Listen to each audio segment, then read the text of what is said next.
This is Jeremy Wentworth Stanley. I'm the fellow who has a hyphen in my name. The hyphen is silent, but I am anything but that. On this rainy day, we will say good morning to each other, and if you're in the middle of the tropics, we might be saying good evening. We have Jeremy Wentworth Stanley. I am the voice of Respectonomics with my co-host, Sarah Benton. Good morning, Hello, Jeremy. Sarah. Good morning, everyone. Have you got lots of rain where you are? We do not just yet. It's cloudy, though. No, Cloudy we and do. dreary. Yeah. Well, anyway, we're going to be talking about something today, a word that you hear quite a lot of. You don't hear the word the art very often, but you do hear the word integration. It's one of those favorite buzzwords that you get in the corporate circles, business circles, and in political circles. They love it. We are integrated and blah, blah, blah. What we're going to talk about here is, and the subject is, the art of integration. And I'm going to start, if I may, Sarah, please, with a sort of template of what nature looks like when and did you hear what I said? Nature is she. And by the way, that is intellectually honest because the word for nature in Latin is natura, and it is the feminine noun. It is not a masculine noun. So nature, Mother Earth, nature actually provides integration for us. And I'd like to explain this. Integration in the business world or the world of economics appears at three different levels. You have horizontal integration, you have vertical integration, and you have lateral integration. And the economic world has hijacked these expressions, and they are designed to explain how the company or the business or the political group operates. So let's look at how Mother Nature does it, because one of the things Respectonomics has discovered and makes very clear that what is true in nature is true in life. The two go hand in hand. And I think you will agree with me, Sarah, when we play games with nature, we always lose out. Right. Any conservationist or activist would tell us that. So let's take a look at the raw nature of integration at a natural level. And the first thing you do is if you're in an airplane and you fly over Northern Ontario or other parts of the world, but you will see, for example, lots and lots of woods, lots and lots of forests, yes? Yes. And that's called horizontal integration. That is where one tree is next to another tree, and they expand and they grow horizontally, meaning, in other words, that piece of territory land is very suitable for pine trees or coniferous trees. So that's the horizontal. Now, the vertical integration is the beautiful act of nature that turns a seed into a bloom. That's where you get the vertical nature of the tree growing. And you've gone out into your garden sometimes and you've looked and thought, when on the earth did that grow up? I'm not talking about weeds, because I know you don't have any weeds in your garden. None at all. Not at all. And we have none whatsoever. But anyway, point of the story is that's the vertical integration. That's the seed to the bloom. And then the third one is lateral integration. And this is a really interesting one, because if you look at the natural landscape, you'll notice, and I will notice, that in fact the land is covered with all kinds of different species. So in actual fact, you would look and see there's a tree growing, but next to it you see a hawthorn, and next to it you see a daffodil, and next to it you see, somebody maybe have planted a geranium. But whatever it is, that is really, the lateral is the ecology of nature. Okay. It's the biodiversity. It's the different things that come together that make everything work together. So the lateral is fund. Exactly. It's one of your favorite approaches, but it's the ecology of life is represented by nature. So now let's take this into the economic world, in the business world, the political world. And I'd like everybody to fasten their seatbelts, because everybody knows what we've just said about the horizontal, vertical integration and so on of nature. But now let's look at it in the business world, because when a business expands, predictably, or a political group, but when any group expands, they talk about horizontal expansion. What that means is They want more customers. They want more shareholders. They want more suppliers. It's very horizontal. Nothing wrong with that. It's just it's the breadth of the organization. It's no different when one bakery acquires another bakery, maybe in another community. It matters not. What matters is it's the horizontal integration that's taking place when one business takes over a similar business. Mhm. The vertical integration that happens is when that business says, I'm going to build into the processing part of it from, let's say, the pure growing. So, for example, the farmer plants his fields, they Mhm. grow, but then he gets into the processing part of it, and he may put in some a drying equipment. He may um, put in some kind of delivery system, whatever it might be, but he's vertically integrating away from the actual base business that he was in. Perfectly normal, and so on. Right. The lateral expansion takes place when you're the baker and you decide to buy a plumbing business. And that's perfectly legitimate. And in fact, in a sense, it economically describes the ecology of the economy, because the ecology of the economy is made up of many, many different parts. Mm. You only have to look around yourself and you look at your lights that go on, and then you turn the water on, you get into your car, you fill up with gas. All of these different things are very lateral. They don't necessarily belong to each other, but they actually integrate. Now, this word integration, I'm going to take you to one place you just love to go, Sarah, and you have to guess. You've got three guesses. Where am I going to go with this now? One guess. Mm. Could it could it be roll your eye Latin time? I figured it was. I thought you were going to say that, because the Latin for integrity is ingratio. And the reason that word is important, there's a very important reason, is it actually stands for renewal or refreshment, or restoration. So when a business or a government or whatever the agency is, when we talk about integration, we need to be very certain that what we're integrating is providing renewal and restoration. So they're not sort of what I call, oh, well, I'll just take that on and I'll get some dead bones in my backyard. Right. No, we need renewal and we need this sense of restoration. Now, in the world of respectonomics, we have said repeatedly and repeatedly, it's like a merry-go-round, that the cornerstone to respectonomics, to the whole process of the purpose, the principle of it, is dignity. We're in the business of restoring dignity.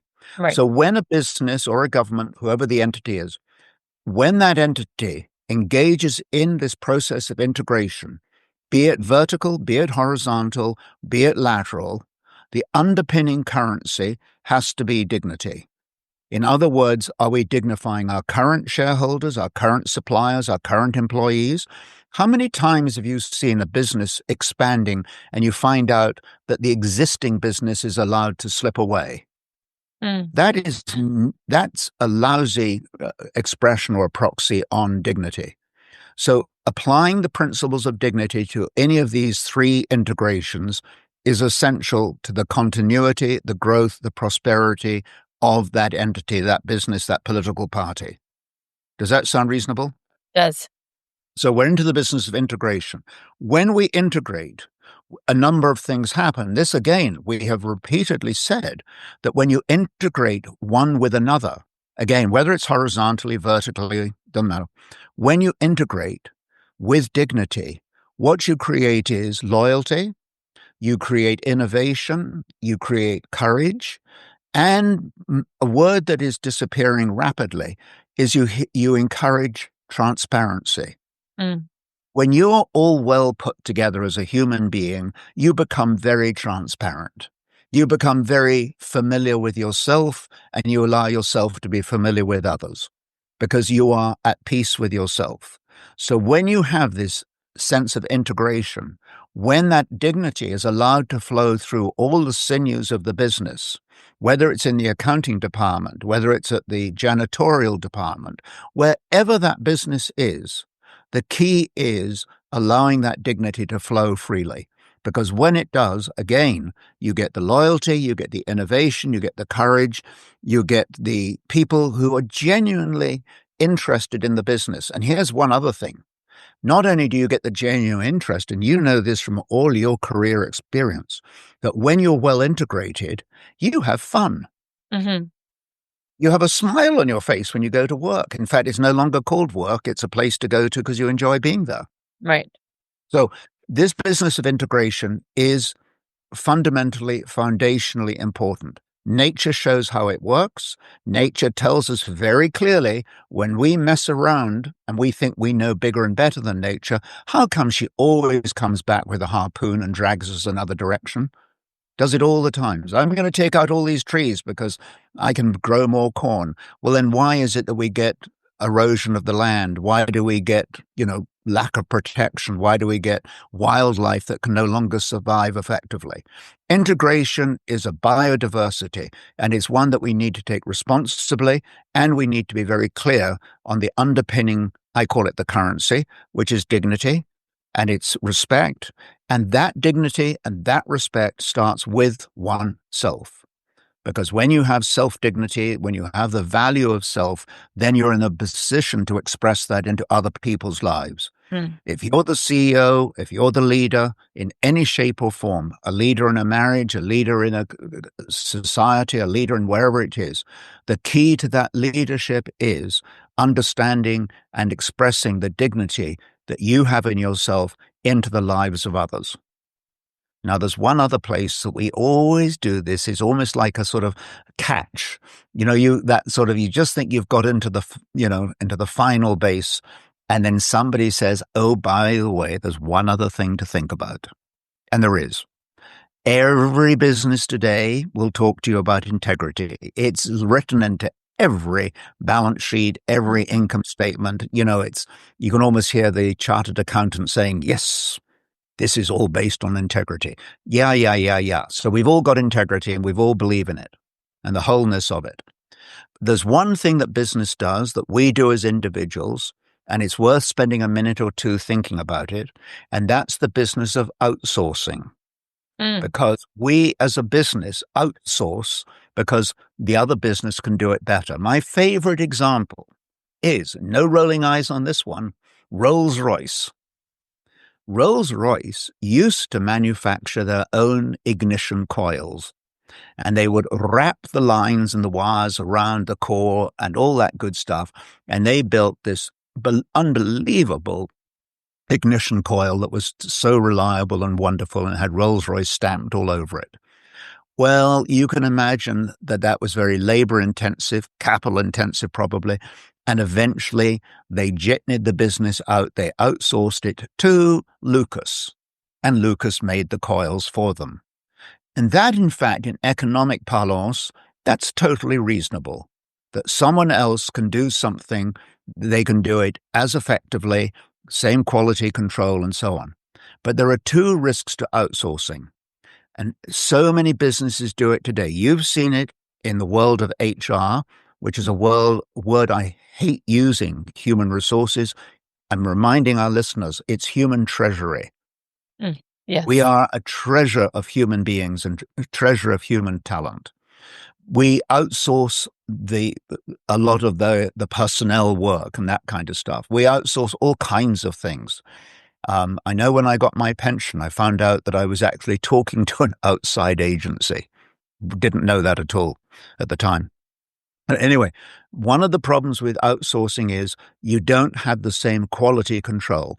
Mm-hmm. I would think that Rolls-Royce had a significant moral problem outsourcing the ignition coil because they were concerned whether it would match their standards of quality. Yeah. So that's one thing. But here's the real risk with outsourcing. It's a way of abandoning one's responsibilities. It's a sort of washing the hands experience. That's being taken care of by someone else. And people do this at all kinds of levels. The worst level we do it at is the government will take care of me. Mm. One of the things about Respectonomics is this whole issue of self-determination, a value that you bring to yourself in your own dignity and your own self-worth. We believe that. And you know what? So much of this isn't really where there's a sort of coupon book that tells you how to do it or a guidebook. It's actually something that we do out of a place of awareness and a place of communicating with other people and understanding our self-worth. But when we outsource some things, we can lose quality control. We lose control of our lives sometimes. We lose perspective. We have to be very, very careful how we are outsourcing and what our reason is. In other words, we are not abdicating responsibility for ourselves. One of the things we've discovered in Respectonomics is when you take responsibility unto yourself and accept it and work with it, that is when we humanly reach the highest level of contentment. When we abandon that responsibility and say someone else will outsource it, we're going to let them look after it, why do you end up with this sense of paralysis, the sense of suppression, the sense of just not being integrated? Because the truth is, at that point, we are not. So Right. therefore, the clarion call is do outsource when there's a moral or a commercial benefit from doing it, of course. I would say marriage is a very good example of how you can outsource because you outsource to one another. I think it's a beautiful, comparison, if you will, or metaphor. But what I'm talking about here is be careful on how we outsource. I want to conclude, Sarah, if I may, please, with unless you have something you want to add into this. But there is one thing I want to say. All of the ticklers in the wind today, and I realize this is November 2025, and you may be listening to this many years hence, maybe listening to it in the next 5 minutes, but wherever you are, there is an attitude or an atmosphere of recession in the air. I don't think there's Absolutely. okay. So I don't think there's that sense of boom and enjoyment and so on. I think there is a sense of recession, or if I may be, Fear. hmm? Fear. Yeah. And one of the best ways to counter fear is to be able to take hold of oneself and say, I am a very valuable individual. I have an extraordinary high sense of self-worth, and I'm worth it. And don't let anybody tread on my train. Absolutely. Do I get to sign off? You do. Thank you, Sarah. I rest my case. Thank you, Jeremy. Thanks, Sarah.